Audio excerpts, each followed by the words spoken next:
जय श्री कृष्ण दोस्तों। महाभारत काल में पांडवों और कौरवों में राज संपत्ति को लेकर मतभेद था। पांचों पांडव युधिष्ठिर, भीम, अर्जुन, नकुल व सहदेव धर्म का पालन करते थे। कौरवों में घेष दुर्योधन दुराचारी और लालची था। पांडव और कौरव एक ही परिवार के थे, लेकिन दोनों की नीयत में दिन रात का अंतर था। पांडु की मृत्यु के बाद धृतराष्ट्र अपने ज्येष्ठ पुत्र दुर्योधन को राजा बनाना चाहता था। दुर्योधन का मामा शकुनी कौरवों को पांडवों के खिलाफ भड़काता रहता था। पुराणों के अनुसार भगवान श्री कृष्ण को कौरव और पांडवों के भविष्य के बारे में सब पता था।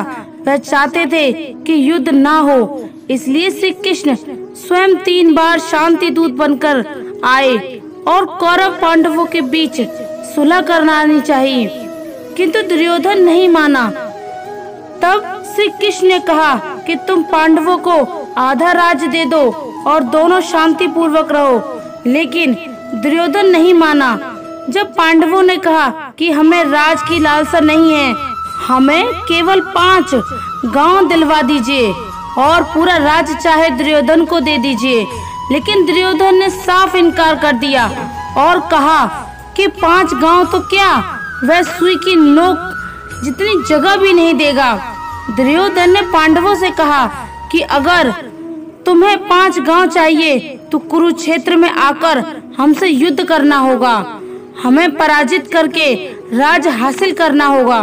तब दोनों पक्षों में युद्ध का आगाज हुआ। भगवान श्री कृष्ण अर्जुन के रथ के सारथी बने थे। तब युद्ध भूमि में अर्जुन ने देखा कि उनके विपक्ष में उन्हीं का परिवार सामने है, उन्हीं के गुरु भाई बंधु हैं। इसलिए वह बोले कि यह बात तो अधर्म है।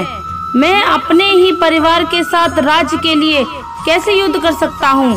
अर्जुन ने कहा कि हे माधव, मुझसे यह नहीं होगा, अपने ही परिवार के विरुद्ध मैं नहीं हो सकता हूँ।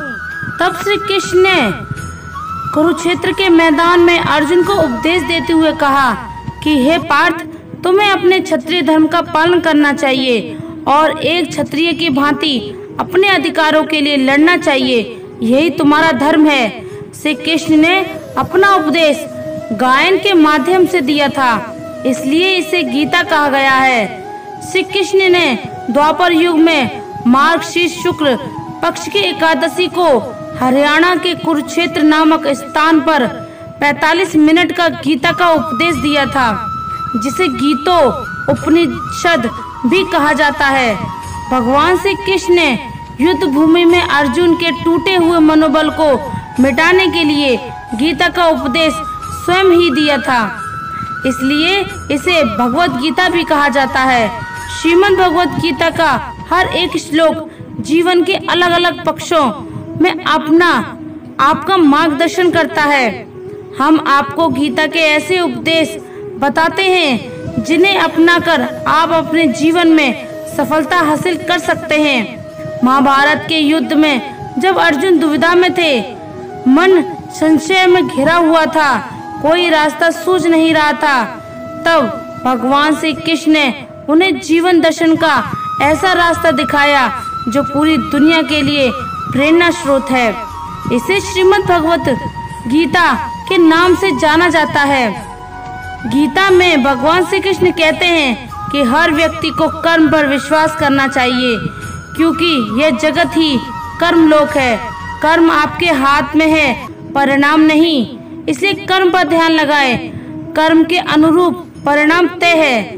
भगवान कृष्ण कहते हैं कि इंसान हर वक्त अपनी कामना और इच्छाओं में डूबा रहता है और यही उसके सभी दुखों का कारण है। अगर वह इससे मुक्त होकर अपना कर्तव्य निभाए, तभी उसका जीवन सार्थक होता है। गीता में श्री कृष्ण ने कहा है कि शांत चित्त में भगवान का वास है। जब मनुष्य पर क्रोध छाता है तो उसकी बुद्धि सही निर्णय नहीं ले पाती, इसलिए क्रोध का त्याग कर व्यक्ति को जीवन के लक्ष्यों की तरफ जाना चाहिए। जो जैसा कर्म करता है उसे वैसा ही फल मिलता है, फिर वह चाहे राजा हो या रंक। भगवान श्री कृष्ण ने स्वयं कहा है कि कर्म का फल आज नहीं तो कल भोगना ही पड़ता है। सुदामा उनके प्रिय सखा थे। बचपन में उन्होंने गुरु माँ द्वारा दिए गए चने को अकेले खाने का पाप किया था। भगवान से छिपकर चना खाए गए इस कर्म का फल उन्हें अत्यंत गरीबी के रूप में भोगना पड़ा। उनके परम मित्र होने के बाद भी समय से पहले भगवान सुदामा की दयनीय दशा को दूर नहीं कर पाए, जबकि वे स्वयं उनकी हालत पर दुखी थे। तब द्वारकापुरी में दोनों का मिलन हुआ तो पग धोते हुए कृष्ण उनकी दयनीय दशा देखकर रोए कि उनके पैरों में आंसुओं की धारा बह गई। इसी तरह कर्म के फल से भगवान स्वयं भी नहीं बचे। त्रेता युग में भगवान विष्णु अवतार श्री राम ने बाली को छिपकर मारने का पाप किया था। द्वापर युग में कृष्ण जन्म में उन्हें वन में तपस्या के दौरान एक शिकारी ने हिरण समझकर विष तीर से घायल कर दिया। व्याध ने जब सच्चाई जानी तो वह उनके चरणों में गिर गया। इस पर श्री कृष्ण ने उन्हें पिछले जन्म का बताते हुए कहा कि यह उनके द्वारा किए गए पाप का कर्म फल है। भगवान श्री कृष्ण ने कहा कि मृत्यु मनुष्य के जीवन का अंतिम सत्य है। लाख जतन के बाद भी इसे टाला नहीं जा सकता।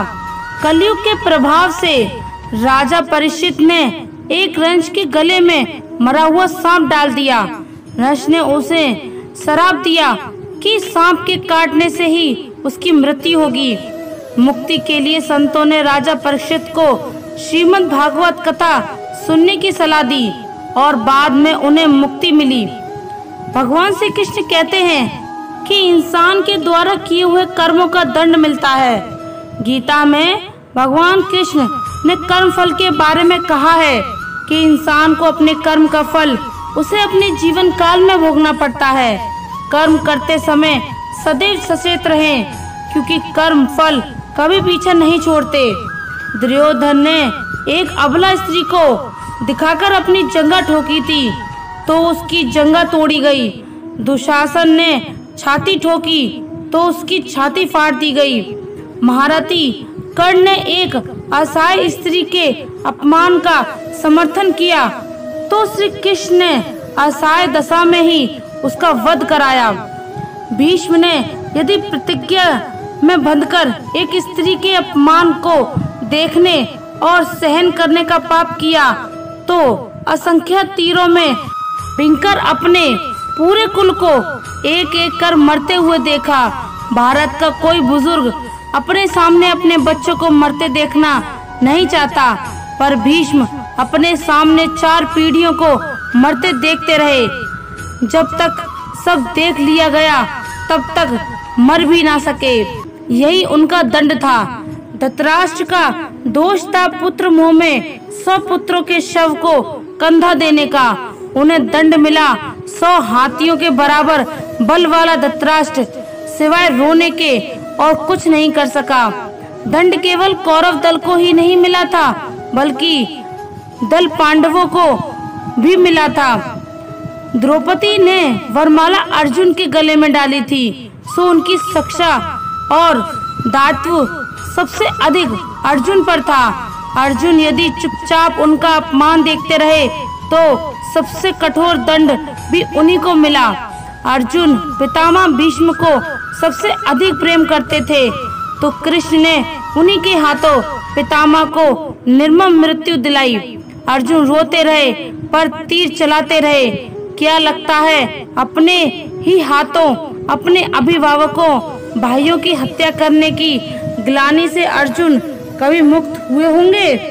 क्या नहीं है वे जीवित भर तड़पे नहीं होंगे? उनका दंड था। युधिष्ठिर ने स्त्री को दांव पर लगाया तो उन्हें भी दंड मिला। कठिन से कठिन परिस्थितियों में भी सत्य और धर्म का साथ नहीं छोड़ने वाले युधिष्ठिर ने युद्ध भूमि में झूठ बोला और उसी झूठ के कारण उनके गुरु की हत्या हुई। यह एक झूठ उनके सारे सत्यों पर भारी रहा। धर्मराज के लिए इससे बड़ा दंड क्या होगा? दुर्योधन को गदा युद्ध सिखाया था। स्वयं बलराम ने एक अधर्मी को गदा युद्ध की शिक्षा देने का दंड बलराम को भी मिला। उनके सामने उनके प्रिय दुर्योधन का वध हुआ और वे चाहकर भी कुछ न कर सके। उस युग में 2 योद्धा ऐसे थे जो अकेले सबको दंड दे सकते थे, कृष्ण और महात्मा बर्बरिक। पर कृष्ण ने ऐसे कुकर्म हो के विरुद्ध शस्त्र उठाने तक से इनकार कर दिया। बर्बरिक को युद्ध में उतरने से ही रोक दिया। लोग पूछते हैं कि बर्बरिक का वध क्यों हुआ। यदि बर्बरिक का वध नहीं हुआ होता तो द्रौपदी के अपराधियों को यथोचित दंड नहीं मिल पाता। कृष्ण युद्ध भूमि में विजय और पराजय तय करने के नहीं उतरे थे। कृष्ण इन अपराधियों को दंड दिलाने के लिए ही कुरुक्षेत्र में उतरे थे। कुछ लोगों ने कर्ण का बड़ा महिमा मंडल किया है, पर सुनिए, कर्ण कितना भी बड़ा योद्धा क्यों ना रहा हो, कितना भी बड़ा दानी क्यों ना रहा हो, एक स्त्री के वस्त्र हरण में सहयोग का पाप इतना बड़ा है कि उसके समक्ष सारे पुण्य छोटे पड़ जाएंगे। स्त्री कोई वस्तु नहीं कि उसे दांव पर लगाया जाए। कर्ण के युग में 2 स्त्रियों को बाल से पकड़कर घसीटा गया। देवकी के बाल पकड़े कंस ने और द्रौपदी के बाल पकड़े दुशासन ने। श्री कृष्ण ने स्वयं दोनों के अपराधियों का समूल नाश किया। दोस्तों, जो भी हमें कष्ट मिल रहे हैं वे हमारे कर्मों के कारण ही मिल रहे हैं, और जो भी हमें सुख और खुशियां मिल रही हैं वे भी हमारे कर्मों के कारण ही मिल रही हैं। द्रौपदी 5 पांडवों की रानी थी। वह खूबसूरत और उदार थी, लेकिन द्रौपदी की पहचान एक साहसी स्त्री के तौर पर ज्यादा की जाती है। द्रौपदी को ही महाभारत युद्ध के लिए जिम्मेदार ठहराया जाता है। वह एक ऐसी महिला थी जो अन्याय और अत्याचार सहकर चुप नहीं रह सकती थी। द्रौपदी का कभी बचपन नहीं था। द्रौपदी के पिता तथा पांचाल के राजा द्रौपद ने द्रौपदी का निर्माण केवल एक ही उद्देश्य से किया था, कुरु राजवंश को नष्ट करने के उद्देश्य से। ऐसा इसलिए क्योंकि कुरु राजवंश ने द्रोण को संरक्षण दिया था, जिन्होंने अपने शिष्य पांडवों और कौरवों की सहायता से पांचाल पर विजय प्राप्त की थी तथा पांचाल का विभाजन किया था। अंत द्रौपदी एक वयस्क के रूप में ही उत्पन्न हुई, जिसे ना तो बचपन मिला न पालन पोषण। द्रौपदी के स्वयंवर में दुर्योधन ने भाग नहीं लिया था। द्रौपदी ने स्वयंवर में दुर्योधन ने हिस्सा ही नहीं लिया था।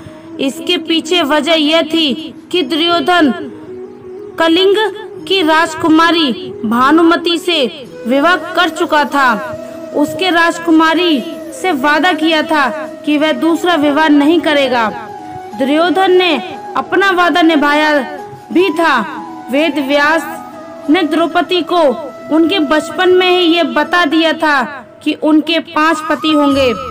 द्रौपदी ने वेद व्यास की बात को यह कहकर नकार दिया था कि उनके समाज में जिस स्त्री के 1 से अधिक पति होते हैं उसे समाज निकृष्ट समझता है और उनके पिता कभी ऐसा नहीं होने देंगे। द्रौपदी का स्वयंवर होते हुए भी असल मायनों में स्वयंवर नहीं था। द्रौपदी के पिता ने यह शर्त रख दी थी कि जो राजकुमार मछली की आंख पर निशाना लगा पाएगा वही राजकुमारी का वर होगा। ऐसे में द्रौपदी का वर किस्मत ने चुनना था। द्रौपदी का अर्जुन के साथ विवाह तो हो गया, लेकिन उनकी किस्मत में अभी कुछ और ही सहयोग लिखा था। अर्जुन जब द्रौपदी को विवाह कर लेकर गए तो अपनी माँ से कहा कि देखो माँ, मैं क्या लाया हूँ। कुंती ने बिना देखे ही अर्जुन को लाई हुई वस्तु को 5 भाइयों में बांटने के लिए कह दिया था। बाद में जब उन्हें एहसास हुआ कि अर्जुन कोई वस्तु नहीं बल्कि द्रौपदी को ब्याह करके लाए हैं। तो उन्हें अपनी भूल का अंदाजा हुआ, लेकिन अब माँ के वचन को निभाने के लिए द्रौपदी 5 भाइयों की पत्नी बन गई। पुराणों के अनुसार 5 पतियों के बावजूद भी द्रौपदी का कौमार्य आजीवन बना रहा, क्योंकि उन्हें महर्षि वेदव्यास का आशीर्वाद मिला हुआ था। महर्षि वेदव्यास ने ही द्रौपदी का विवाह कराया था। उन्होंने द्रौपदी को वरदान दिया कि जब वह एक भाई से दूसरे भाई के पास जाएंगी तो उसका कौमार्य फिर से वापस आ जाएगा। द्रौपदी हर साल दूसरे पति के पास चली जाती थी। इस दौरान किसी दूसरे भाई को द्रौपदी को देखना तक मना था। हर पति के पास जाने से पहले द्रौपदी अग्नि से होकर गुजरती थी, जिससे उनका कौमार्य वापस आ जाता था। द्रौपदी ने 5 पांडवों की पत्नी बनने से पहले एक शर्त रखी थी। द्रौपदी की शर्त थी कि वह किसी और स्त्री के साथ भी साझा नहीं करेगी। उस समय बहुविवाह प्रथा के बावजूद पांडव इंद्रप्रस्थ में दूसरी पत्नी नहीं ला सकते थे। हालांकि अर्जुन बाद में द्रौपदी की सहमति से अपनी दूसरी पत्नी सुभद्रा को लाए थे। श्री कृष्ण की सलाह से सुभद्रा को अपने घर में जगह दे दी थी।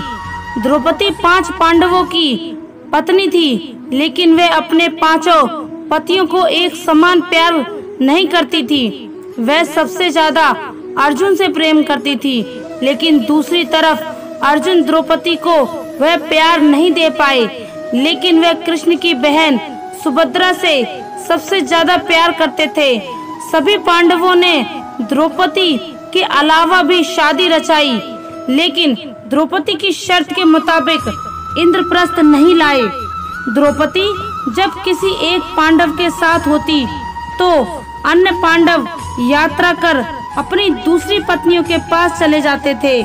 द्रौपदी का जब भरी सभा में चीरहरण कर अपमान किया जा रहा था तो उन्हें अपने पतियों पर बहुत भरोसा नहीं था कि फिर भी उन्होंने मदद की गुहार लगाई। द्रौपदी ने अपने 5 पतियों पर भरोसा न करने के पीछे ठोस वजह थी। द्रौपदी का जब जयद्रथ ने अपमान किया था तब भी पांडवों ने जयद्रथ से अन्याय का बदला नहीं लिया। निवासन के आखिरी वर्ष में द्रौपदी का अपमान करने के वाले किच्छु को भी पांडवों ने नहीं मारा, क्योंकि उन्हें अपना भेद खुल जाने का डर था। अब दोस्तों, आप भी सोच रहे होंगे कि आखिर द्रौपदी के किस पाप के कारण उसका भरी सभा में चीरहरण हुआ। तो आइए जानते हैं कि द्रौपदी ने कौन सा पाप किया था जिसके कारण अनेक योद्धाओं से खचाखच भरे हुए हस्तिनापुर के सभा भवन में उसके वस्त्र उतारकर उसे नग्न करने का प्रयत्न किया गया। अब धर्मराज युधिष्ठिर कौरवों से जुआ में अपना सब कुछ हार गए और द्रौपदी को भी दांव पर लगाकर हार गए। तब दुर्योधन ने अपने भाई दुशासन को द्रौपदी को बीच सभा भवन में लाकर उसके वस्त्र उतारने का आदेश दिया। दुशासन जब पांचाली का चीर खींचने लगा तो उसने सभा भवन में उपस्थित सभी लोगों से मदद मांगी, लेकिन किसी भी व्यक्ति ने द्रौपदी की कोई मदद नहीं की। अंत में द्रौपदी ने अपने आप को असहाय जानकर उसने भगवान श्री कृष्ण को याद किया और उनसे अपनी लाज बचाने की प्रार्थना की और उनसे पूछा कि हे भक्त वत्सल, आप तो कहते हैं कि मानव को अपने पाप और पुण्य कर्मों का ही फल उसका मान और अपमान कराता है, तो हे करुणा निधान, मैंने कौन सा ऐसा पाप कर्म किया है जिसके कारण आज अनेक महारथियों से भरी राज्यसभा में सबके सामने मेरा चीरहरण हो रहा है। तब भगवान ने द्रौपदी को उनके पूर्व जन्म का स्मरण कराया। कथा के अनुसार अपने पूर्व जन्म में द्रौपदी एक राजकुमारी थी। एक दिन जब द्रौपदी अपनी सखियों के संग गंगा स्नान के लिए जा रही थी तो उसने देखा कि गंगा में एक संत स्नान कर रहे थे और उनके अंग वस्त्र गंगा के किनारे रखे हुए थे। यह देखकर द्रौपदी को शरारत करने का विचार उनके मन में आया और उसने अपनी सखियों के साथ मिलकर उस संत के अंग वस्त्र एक स्थान पर छुपा दिए और चुपचाप किसी दूसरे घाट पर स्नान करने के लिए चली गई। स्नान करने के पश्चात अपनी सखियों के साथ हंसते हुए और आमोद प्रमोद करते हुए द्रौपदी अपने महल को चली गई। इधर जब संत गंगा स्नान कर के उपरांत जल से बाहर आए तो अपने वस्त्र गंगा घाट पर ना पाकर परेशान हो गए और इधर उधर खोजने लगे। बहुत खोजबीन के पश्चात संत को अपने अंग वस्त्र एक जगह छिपे हुए मिल गए। तब उस संत ने क्रोधित होकर श्राप दिया कि आज जिसने भी मेरे साथ ऐसा घृणित परिहास किया है और मेरे वस्त्र हरण किए हैं, एक दिन उसे भी अपने वस्त्र हरण होने पर समाज के सामने लज्जित होना पड़ेगा। इसी श्राप के कारण द्रौपदी को ये अपमान झेलना पड़ा, परंतु भगवान श्री कृष्ण की भक्ति होने के कारण भगवान ने उसकी पुकार सुनी और उसके चीर को बढ़ाकर उसके सम्मान की रक्षा की। तो दोस्तों, कर्म का फल भोगना ही पड़ता है। महाभारत के इस युद्ध में पांडव जीत गए थे, लेकिन युद्ध के बाद उनकी दुनिया बदल चुकी थी। धर्मराज युधिष्ठिर और सर्वश्रेष्ठ धनुर्धर अर्जुन सहित कई योद्धाओं ने इस युद्ध में छल कपट का सहारा लिया। महाभारत के युद्ध के बाद सभी मृत परिजनों और रिश्तेदारों का तर्पण करने के बाद पांडव 1 महीने तक गंगा घाट पर रहे। धर्मराज युधिष्ठिर को देखने और उन्हें सांत्वना देने के लिए कई महान ऋषि और संत के आने जाने का कर्म लगा हुआ था। ईश्वर की दृष्टि में जो अच्छे कर्म यानी आपके काम होते हैं उसे पुण्य कहा जाता है और जो बुरे कर्म होते हैं उन्हें पाप कहा जाता है। पुराणों में कई अच्छे और बुरे कर्मों के बारे में बताया गया है। पुराण और कठोपनिषद में भी तो यह भी बताया गया है कि मनुष्य को अपने पाप कर्मों के कारण मृत्यु के बाद अलग अलग तरह के पापों के लिए कौन कौन सी अलग सजाएं दी जाती हैं। पुराण में उल्लेख मिलता है कि मनुष्य धरती पर जो कुछ भी पाप करता है उन सभी पापों की अलग अलग सजा बारी बारी से मिलती है। यम के न्याय में किसी भी पाप की सजा से बचा नहीं जा सकता। गरुड़ पुराण में बताया गया है कि पर स्त्री पुरुष संबंध रखने वाले को लोहे की गर्म सलाखों को आलिंगन करवाया जाता है। जो पुरुष अपने गोत्र की स्त्री से संबंध बनाता है उसे नरक की यातना भोगकर शाही के रूप में जन्म लेना पड़ता है।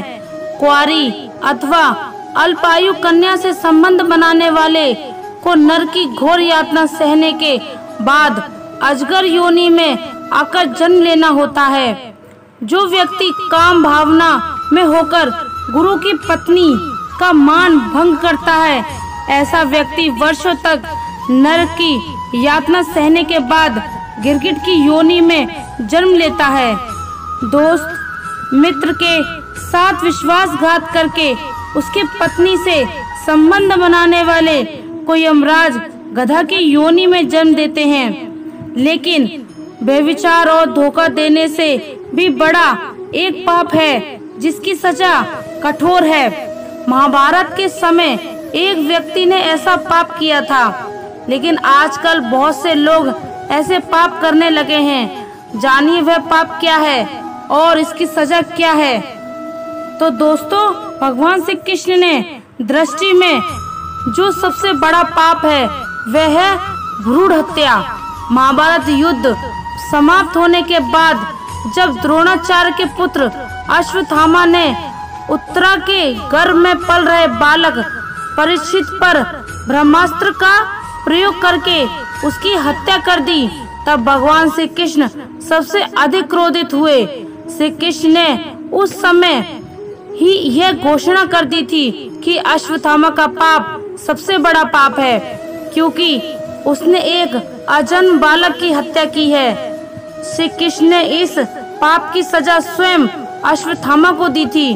श्री कृष्ण ने अश्वत्थामा के सर पर लगा चिंतामणि रत्न छीन लिया और श्राप दिया कि तुमने जन्म तो देखा है लेकिन मृत्यु को नहीं देख पाओगे, यानी जब तक सृष्टि रहेगी तुम धरती पर जीवित रहोगे और कष्ट प्राप्त करोगे। भ्रूण की हत्या करने वाले के लिए सबसे कठोर सजा निर्धारित है और ऐसे व्यक्ति को कई युगों तक इस सजा का दंड भुगतना पड़ता है। इसलिए जिंदगी में कभी भी गलती से पाप नहीं करने देना चाहिए। आज भी कितने ही लोग भगवत गीता का अनुसरण करके जीवन में व्याप्त कठिनाइयों से पार पाते हैं। गीता का पाठ करने से ज्ञान के साथ साथ मन की शांति भी प्राप्त होती है। गीता का पाठ रोजाना करने से जीवन की परेशानियों के हल मिल जाते हैं। यह भी मान्यता है कि गीता का पाठ करते समय हाथ में सूत्र यानी धागा बांधने से नकारात्मक शक्तियां दूर रहती हैं। तो दोस्तों, उम्मीद करते हैं कि आपको यह वीडियो जरूर पसंद आया होगा। तो हमारे वीडियो को लाइक जरूर करें और ऐसे ही वीडियो और पाने के लिए हमारे चैनल को सब्सक्राइब करें। धन्यवाद। जय श्री राधे कृष्णा।